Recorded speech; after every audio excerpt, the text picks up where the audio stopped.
তো বসলাম, একটু জিজ্ঞেস করতে চাই, আল্লাহর ঘরে ঢোকার সময় আমরা কোন পা দিয়ে ঢুকবো? ডান পা দিয়ে। ডান পা দিয়ে ঢুকবো।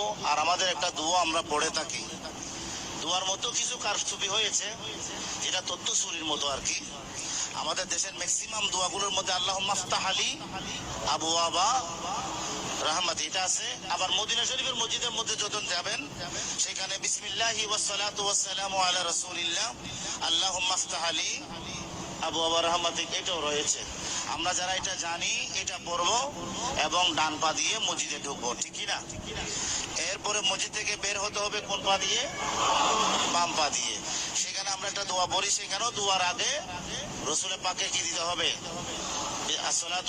বিসমিল্লাহি ওয়াসসালাতু ওয়াসসালামু আলা রাসূলিল্লাহ আল্লাহুম্মা ইন্নী আসআলুকা। এভাবে করে আমরা মসজিদে, এটা মসজিদের সম্মানার্থে আমরা এই কাজগুলো করে থাকি।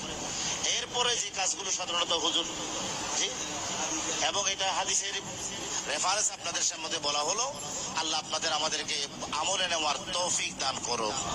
অন্তত পক্ষে দুইটি আপনারা দোয়া শিখে নিলেন। মসজিদে এসে নিয়ম হচ্ছে, একটু ভালো করে লক্ষ্য রাখবেন, নিয়ম হচ্ছে বসার আগে 2 রাকাত কি পড়া?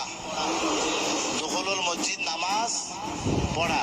আমি বললাম আবার, মসজিদে ঢুকে বসার আগে প্রথম কাজ হচ্ছে মসজিদে প্রবেশের কয় রাকাত? 2 রাকাত নামাজ আদায় করা। এই 2 রাকাত নামাজ আদায় করে আপনি বসবেন। মসজিদে আসার সময় পিএসকে আসবেন না। মসজিদে আসার সময় পিএসের মতো দুর্গন্ধ ছড়াই অথবা কেরোসিন মেখে যার গায়ের মধ্যে এমন দুর্গন্ধময় অবস্থায় মসজিদে বিশেষ করে না আসার জন্য অনুরোধ করা হয়েছে। যেহেতু আপনার এই দুর্গন্ধের কারণে সাধারণ মুসল্লিরাও কষ্ট পাচ্ছে, পাশাপাশি আপনার সাথে যারা ফেরেশতা আছে তারাও কি পাচ্ছে? কষ্ট পাচ্ছে। এই কারণে খুশবোদার জিনিস ব্যবহার করে মসজিদে আসবো, এটাই হলো মসজিদের নিয়ম। আর আসার সময় আমাদের আরো কিছু আদব আছে। আমরা মসজিদে আসবো সুন্দর পোশাকে আসবো। কি পোশাকে? একটু বলেন, এটা কার বাড়ি? আল্লাহর ঘর করে কার বাড়ি? এখন আমরা আল্লাহর ঘরে ঢুকেছি মানে কার মেহমান? আপনি বিয়ে বাড়িতে গেলে সুন্দর পোশাক পরিধান করে যাবেন, শ্বশুর বাড়িতে গেলে সুন্দর পোশাক পরিধান করে যাবেন, বড় বড় মার্কেটে গেলে সুন্দর পোশাক পরিধান করে যাবেন। এভাবে যত আছে, প্রাইম মিনিস্টারের কাছে গেলে অনেক দামি পোশাক পরিধান করে যাবেন, বিশেষ করে মন্ত্রী বাসায় গেলে সুন্দর পোশাক পরিধান করে যাবেন।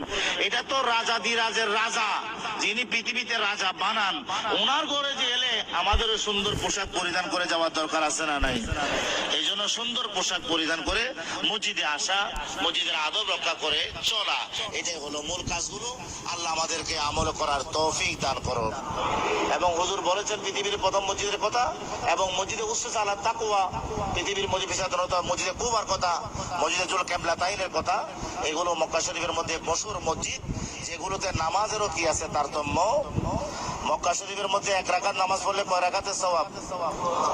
মদিনা শরীফে 50,000, বাইতুল মুকাদ্দাসে 25,000, আর মসজিদে কুবাতে পড়লে 2 রাকাত পড়লে একটা উমরা হজের সওয়াব।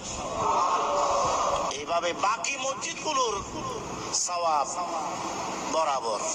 এখানে বললো যে সওয়াব, আপনার এলাকার মধ্যে যে মসজিদ আছে সেখানে বললো বাকিগুলো মসজিদের উপর এই সওয়াব। সুতরাং এইদিকে লক্ষ্য রেখে আমরা যেন মসজিদের আদবগুলো রক্ষা করে চলবো, মসজিদে ঢোকার আদব রক্ষা করব, মসজিদ থেকে বের হওয়ার আদব রক্ষা করব। আল্লাহ আমাদের আপনাদেরকে আমল করার তৌফিক দান করুন।